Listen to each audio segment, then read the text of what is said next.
Chinese officials say they're cautiously optimistic that a diplomatic solution can be reached with North Korea before they further develop their nuclear capabilities. A high-level Chinese envoy has now been holding talks with North Korea on its nuclear program, a move that President Trump has hailed as positive for diplomacy. For more insight on this, I want to bring in Fox News foreign policy analyst Kyron Skinner. Good afternoon, Kyron. Thanks for joining us.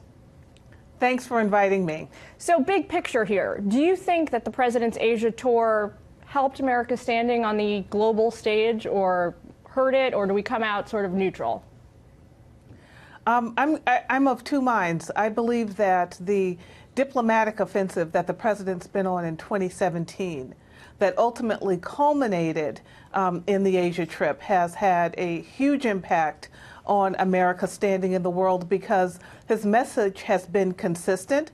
So I think without the diplomatic offensive of this year, of his statements and his travels, his speech in Poland, his speech at the United Nations, the Asia trip by itself would not have been as significant. But when you put it all together, there's a consistent message about both trade and North Korea, that the United States will not be taken advantage of on trade in the Asian region of the world, and on North Korea, that it demands a denuclearized Korean peninsula, and it's building an alliance, the Trump administration, of states throughout the Indo-Pacific region who believe the same. So it's been a fundamental shift in U.S. policy in 2017. So all things totaled together sort of bring us the Trump doctrine, which, as far as I can see, is America first. How does he apply that to the North Korean nuclear threat? Do you think he advanced that cause during this trip? Do you think we are any closer to forging some kind of a resolution of the nuclear issue?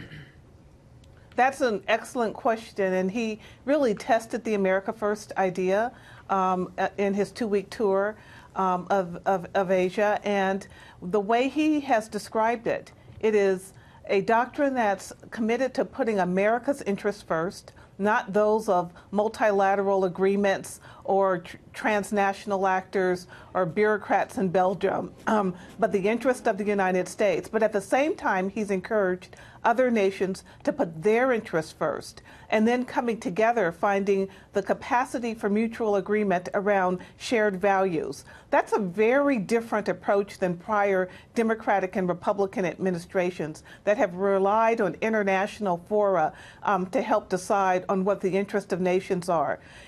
President Trump was talking as much to allies and potential Asian allies on his tour about really figuring out rigorously what their interests are. And as the more he talked, the more they came to the common understanding that the big threat in the region to everyone's national security, not just in Asia but around the globe, is North Korea's nuclear and intercontinental ballistic missile programs. So it sounds like you're describing a shift away from multilateralism towards bilateral relationships that is nation to nation. On that front, a remarkable development I think that we've seen is China's agreement to send an envoy to Pyongyang. What do you make of that? Why do you think now? Do you think that is a direct consequence of President Trump's heavy-handed approach to dealing with the region, or is this nothing to do with President Trump?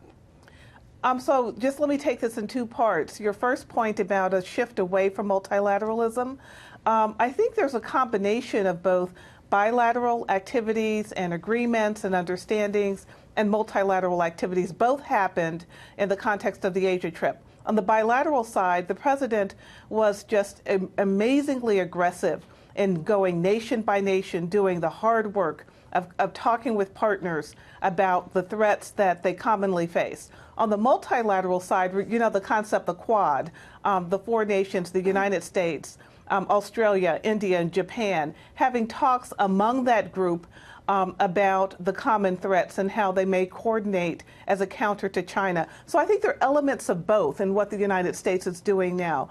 But in terms of your second point on the issue of the envoy, the Chinese envoy in North Korea, I do think we have something to do with it. Mr. Song Tao has already this month been in Vietnam and Laos. explaining the 19th Communist Party Congress in China, what it meant. So there's this expectation that he would go on to North Korea as well.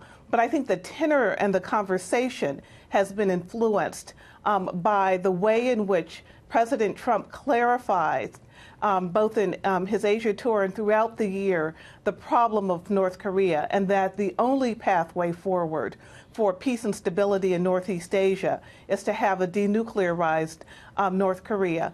And Kyron, so we've got to leave it there. We're important in that way. We've got to leave it there for today, but we'll have you back soon, hopefully, to talk about the fact that they haven't launched any missiles in the last 2 months. Also an important development. Absolutely. Thanks so much.